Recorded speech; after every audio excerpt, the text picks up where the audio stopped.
ছাত্ৰ ছাত্ৰীসকল, আজি তোমালোকলৈ মই অম্বিকাগিৰি ৰায়চৌধুৰীয়ে লিখা ধৰ ঝাৰু ধৰ ভাই নামৰ কবিতাটি লৈ আহিছোঁ। মই কবিতাটো এবাৰ তোমালোকক পঢ়ি শুনাইছোঁ। তাৰপিছত মই কবিতাটো লাইন বাই লাইন নহয়, মানে সাৰমৰ্মটো বুজাই দিছোঁ। ধৰ ঝাৰু ধৰ ভাই, ধৰ ঝাৰু ধৰ ভাই, আৰু চাবৰ সময় নাই, চাই থাকোঁতে মুখত কেৱল ভৰিল কাজল চাই। সাতাম পুৰুষৰ আহা সোণৰ চোতাল ঘৰ, কত যুগৰ ভোহৰ পৰি আছে যে পোত খাই। কৰিলিতো ইমান দিনে পৰ গোলামী হিনে ঘিনে, পূজা দিলি পৰচৰণত জীৱন ঢালি ধাৰে ঋণে। হ'ল এবে তোৰ সময় খবৰ, জাতিৰ ঝাৰুদাৰ যে ভাই, হিংসা দেশৰ ভেদা ভেদৰ, ঘৃণা ঘৃণী স্বাৰ্থভেমৰ, কত যে কি মলি মামৰ। হৰি জাতিৰ জীৱন যায়, বীৰ বেশেৰে ধৰ ঝাৰু ধৰ, জাতিৰ জীৱন কৰ মনোহৰ, সাৰি পুচি চুকে কোণে, য'ত যি আছে জাহি যাবৰ, নহ'লে যে বিশ্বসভাত নহ'ব তোৰ বহাৰ ঠাই। এইটো হৈছে কবিতাটো। এতিয়া মই তোমালোকক কবিতাটোৰ সাৰমৰ্মখিনি বুজাই দিছোঁ। ধৰ ঝাৰু ধৰ ভাই কবিতাটো লিখিছে অম্বিকাগিৰি ৰায়চৌধুৰীদেৱে।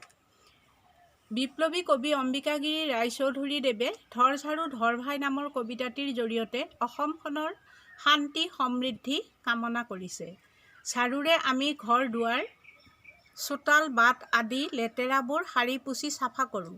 ঠিক তেনেদৰে স্বদেশপ্ৰেমী কবিগৰাকীয়ে নিজৰ দেশখনৰ মলি মামৰবোৰ চাফা কৰি দেশৰ শান্তি ঘূৰাই আনিবৰ বাবে দেশবাসীক আহ্বান জনাইছে। আমাৰ অসমীয়া সমাজখনত চলি থকা পৰস্পৰ ভেদাভেদ, হিংসা বিদ্বেষ, ঘৃণা আদি ভাৱবোৰক কবিয়ে আমাৰ চোতাল ঘৰ লেতেৰা কৰা ধূলি মাকতি আৱৰ্জনা আদিৰ লগত তুলনা কৰিছে।